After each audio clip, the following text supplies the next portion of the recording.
Bonjour Alain. Bonjour Malika. J'aimerais que nous parlions aujourd'hui du rôle de l'amour parental dans le développement personnel. Je vous dirais Malika que sans nier les racines inconscientes, ni certaines ambiguïtés qui peuvent exister dans tout désir d'enfant, nous pouvons supposer être nés de l'amour vécu par nos parents. Bien sûr, même si nous n'en connaissons pas les raisons exactes. C'est d'ailleurs ce que nous rappellent Tony Lane et Gilbert Lozin, qui sont les co-auteurs et producteurs de l'émission Le bébé est une personne. Dans l'avant-propos du livre du même titre de Bernard Martineau, voici ce que l'on peut lire. Entrer dans la vie, c'est d'abord exister dans une conception, dans l'interaction exacte du désir entre deux géniteurs représentant les deux sexes. Comprendre qu'avant tout, être de cette espèce, c'est s'inscrire dans une histoire, c'est être anticipé par l'imaginaire de ses parents. C'est construire sa personnalité dans leur regard, c'est établir le premier espace de sa vie psychique dans l'intelligence et la connivence infinie des rapports que l'on crée avec eux.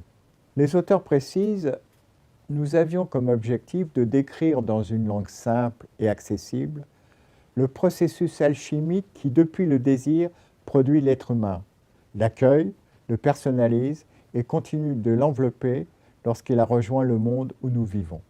Vous citez souvent les études sur l'affectivité selon Franz Feldman et l'aptonomie de Françoise et Catherine Dolto. Depuis l'étude de l'affectivité selon Franz Feldman et l'aptonomie de Françoise et Catherine Dolto, nous savons que la sécurité affective, la confiance en soi, l'autonomie, la présence à soi, à l'autre et à l'environnement, la capacité de communication sont autant de piliers fondateurs d'une personne et de son développement personnel. Il faut le reconnaître, tout ceci s'acquiert d'abord pendant les 9 mois de la grossesse, grâce aux liens intenses que les parents créent avec leur bébé, par la voix et les gestes du père et de la mère, notamment sur le ventre de la maman. Tous les accompagnements pour une naissance sans violence participent aussi de ce futur bien-être. Le rôle de l'amour parental dans le développement personnel de l'enfant est donc primordial avant même sa naissance. Vous vous référez aussi à Donald Winnicott et Erich Fromm. La question que l'on peut se poser, c'est que voit l'enfant lorsqu'il regarde le visage de sa mère. Donald Winnicott nous dit que généralement ce qu'il voit, c'est lui-même. En d'autres termes, la mère regarde le bébé et ce que son visage exprime est en relation directe avec ce qu'elle voit. Le visage de la mère est le premier miroir du bébé. Gisèle Harus-Revidi, dans sa préface du livre de Winnicott, La mère suffisamment bonne, reprend ces théories en précisant que la mère est le premier miroir de l'enfant. Elle est sa première référence quant à lui-même. Beau si elle le trouve beau, ce qu'il traduira par aimable, digne d'être aimé, de mobiliser l'attention d'autrui.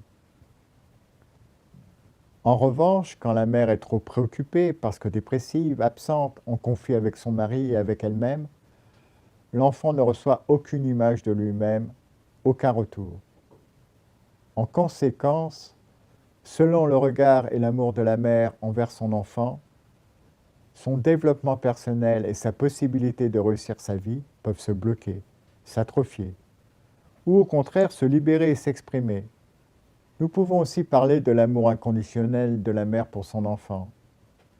Erich Fromm, dans son livre L'art d'aimer, écrit aussi « Je suis aimé parce que je suis l'enfant de maman, parce que je suis faible, parce que je suis beau, admirable, parce que maman a besoin de moi. Ou peut-être, en termes plus rigoureux, je suis aimé parce que je suis. » Cette expérience d'être aimé par la mère est passive. Il n'y a rien que je dois faire pour être aimé. L'amour de la mère est inconditionnel. Il me suffit d'être son enfant. L'amour de la mère est paix, félicité. Il n'a nul besoin d'être acquis, ni d'être mérité. Donc, être aimé par sa mère de manière inconditionnelle joue un rôle décisif dans le bien-être et l'épanouissement de l'enfant. Qu'en est-il de l'amour du père ? Plus loin dans ce même ouvrage, Erich Fromm développe le rôle différent mais d'égale importance de l'amour du père et de celui de la mère pour l'enfant. Voilà ce que dit Erich Fromm. Le nourrisson a besoin de l'amour inconditionnel, de la sollicitude de la mère, tant physiologiquement que psychologiquement. Après 6 ans, l'enfant commence à avoir besoin de l'amour du père, de son autorité, de ses conseils. La mère a pour tâche de faire de lui un être confiant dans la vie.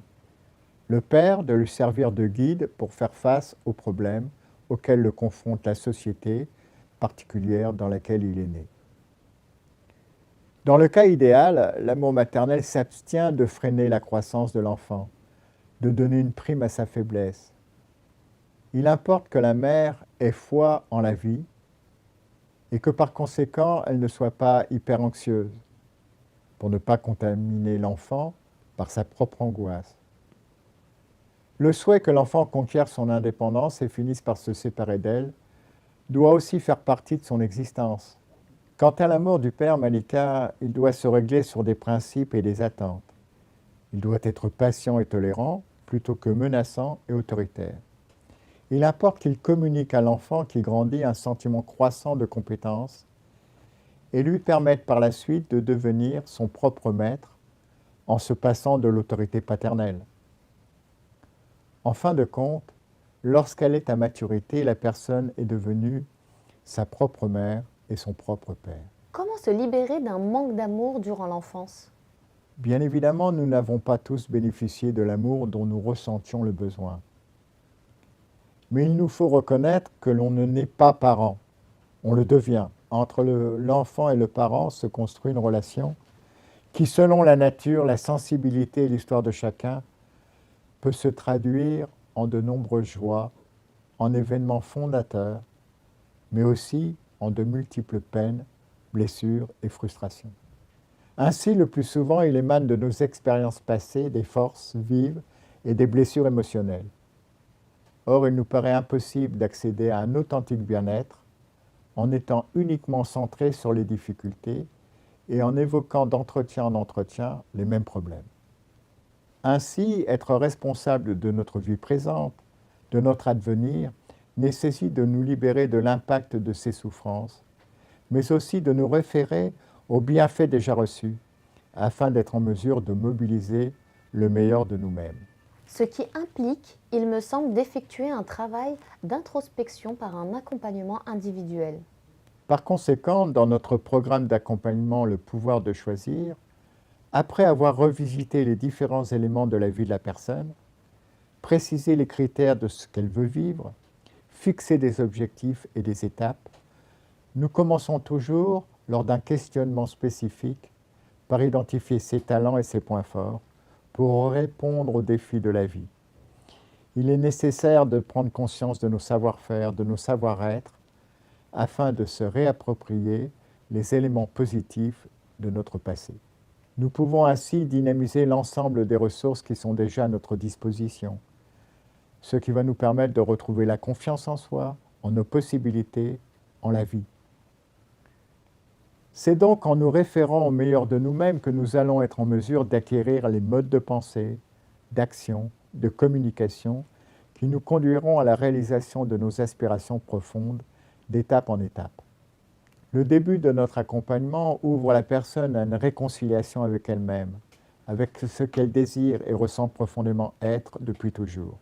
Avant ces tout premiers entretiens, préoccupée par une vie qui ne lui convient pas, auto-fascinée par les difficultés et les frustrations génératrices de conflits intérieurs, la personne accompagnée a tendance à oublier ou banaliser les éléments positifs d'elle-même, de son identité, de sa vie. Je vais vous poser ma question rituelle. Pouvez-vous nous donner un exemple? Bien sûr, Malika. Je vous propose dans une prochaine vidéo de citer l'accompagnement de Martine et sa confrontation à un vide existentiel. Eh bien, je vous remercie.